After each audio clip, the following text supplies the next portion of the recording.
Bismillahirrahmanirrahim. Assalamualaikum warahmatullahi wabarakatuh.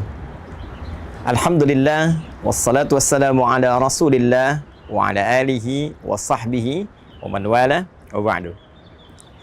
Saudara-saudariku, pernah tahukah Anda bahwa Nabi Ayyub alaihi salam pernah diuji oleh Allah dengan mengalami kebangkrutan? Seluruh hewan ternaknya mati. Aset perkebunannya terbakar habis. Pernah tahukah Anda bahwa Nabi Ayyub pun alaihi salam pernah diuji oleh Allah Subhanahu wa taala dengan diwafatkannya seluruh anak keturunan? 12 anak keturunan wafat dalam waktu yang bersamaan.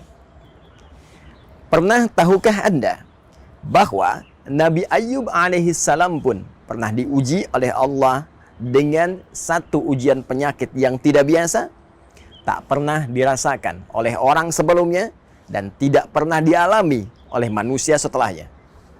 Dan pernah tahukah Anda, dalam setiap ujian yang dirasakan tadi, tak pernah hadir di lisan beliau kegelisahan yang diungkapkan dengan segala cacian, tidak pernah ada makian, tidak pernah ada rasa pesimis, tidak pernah ada keluhan yang berlebihan.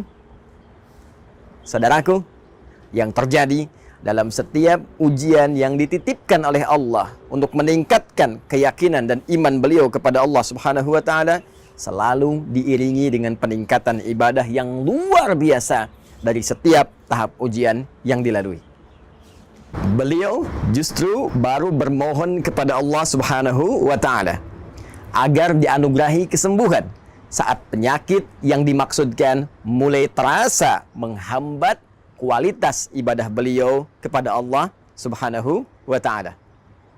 Quran surah ke-21 tentang kisah para nabi, Al-Anbiya, di ayat ke-83 sampai dengan 84 menjadi penerang kepada kita semua tentang bagaimana cara Nabi Ayyub memohon kesembuhan kepada Allah Subhanahu wa taala. Wa ayyuba idh nada rabbahu anni massani dhurru wa anta arhamur rahimin.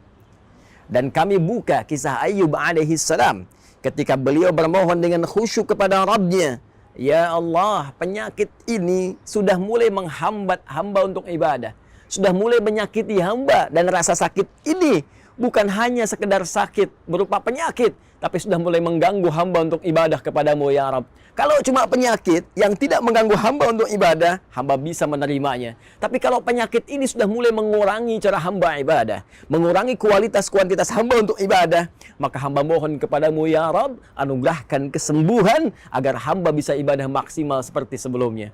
Sungguh ya Allah, hanya Engkau yang menyayangi hamba.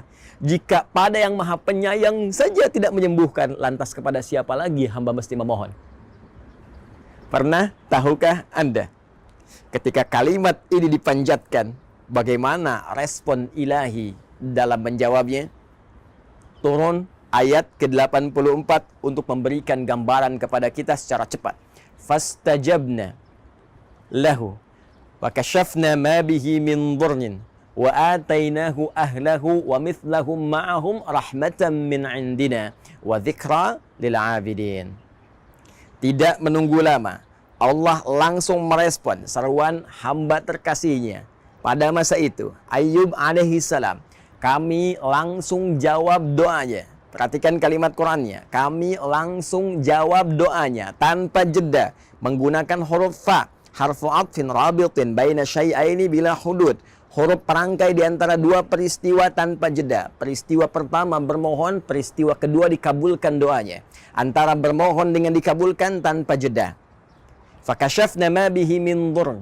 Kami buka, kami hilangkan, kami sembuhkan segala penyakit yang dialami oleh Ayyub alaihi salam.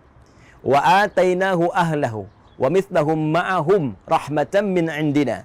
Lalu kami pun dengan kesembuhan yang didapatkan oleh Ayyub anugerahkan kembali keturunan baru 2 kali lipat dari sebelumnya. Ayyub sembuh, berkumpul dengan istrinya lagi. Istri mengandung, melahirkan. Setiap lahir kembar, 12 kali lahir, 24 anak keturunan. Bahkan aset-aset yang dirasakan hilang sebelumnya, hewan-hewan ternak yang mati, perkebunan yang hancur terbakar, oleh Allah dikembalikan lagi 2 kali lipat dari aset sebelumnya yang dirasakan hilang. Yang menarik, saudara-saudariku, Allah tidak memberhentikan firman-Nya pada kalimat berupa anugerah bagi Ayub alaihissalam saja. Namun ditutup ayat indah ini dengan firman-Nya, wa dzikra lil abidin. Dan seluruh kisah ini saya buka, kata Allah, untuk menjadi pengingat, menjadi pedoman, petunjuk lil abidin, bagi hamba-hamba Allah yang saleh, bagi hamba-hamba Allah yang mengerti, yang mau belajar dari setiap tahap-tahap ujian kehidupan.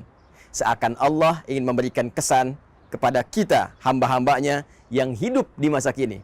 Saya buka kisah Ayub alaihissalam, boleh jadi kisah ini akan dialami oleh orang-orang di masa depan dengan keadaan yang berbeda, tapi substansi yang serupa. Bukankah di antara kita saat ini pernah mengalami kebangkrutan dalam usaha? Adakah di antara kita saat ini yang diuji dengan wafatnya 1 atau 2 anak keturunan? Adakah di antara kita saat ini yang diuji dengan penyakit yang tidak biasa? Namun bagaimana kita bersikap terhadap Allah Subhanahu wa Ta'ala dengan sekian ujian yang kita rasakan? Jangan-jangan alih-alih meningkatkan ibadah, betapa banyak keluhan keluar di lisan kita. Betapa banyak makian yang tidak pada tempatnya mengeluh di lisan kita. Betapa banyak kegelisahan hadir dalam hati melahirkan prasangka buruk terhadap Allah Subhanahu wa Ta'ala. Pernah tahukah Anda bahwa ayat ini diturunkan untuk memberikan pedoman kepada kita serta tawaran jika Anda mampu bersikap seperti Ayub, meningkatkan ibadah, optimis pada anugerah Allah, sabar dalam menjalani ujian, boleh jadi ayat ini juga memberikan satu harapan kepada kita untuk mengabulkan apa yang selama ini kita mohonkan dan anugerah 2 kali lipat dari apa yang pernah kita dapatkan. Pernah tahukah Anda? Assalamualaikum warahmatullahi wabarakatuh.